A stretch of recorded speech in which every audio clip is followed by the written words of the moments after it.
IELTS-тан жоғары ұпай алғыңыз келеді ме?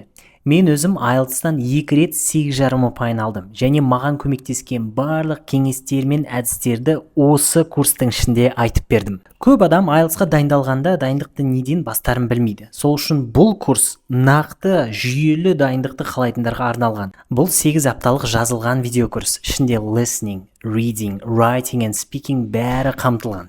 Курс ішінде 22 видео сабақ қазақ және ағылшын тілінде. Достар, бүгінгі сабағымыздың тақырыбы listening. Бұл курста 200-ден астам өте пайдалы reading және listening жаттығулар бар, бәрі authentic materials тақырып бойынша бөлінген. Және IELTS-қа дайындығыңызды білу үшін 8 practice тест бар жауаптармен. Бұл курс арқылы 800-ден астам адам IELTS-қа дайындалды, олардың алған орташа ұпайы 6.61. Бұл менің авторлық стратегиям және маған көмектескен кеңестерге негізделген жүйе. Бұл курстың бұрынғы бағасы 169 мың теңге, бірақ тек бүгін осыны және тағы басқа 3 курсты бір бағамен 49 990 теңгеге алып кете аласыз. Курстарды алу үшін жекеме 4 курс деп жазыңыз.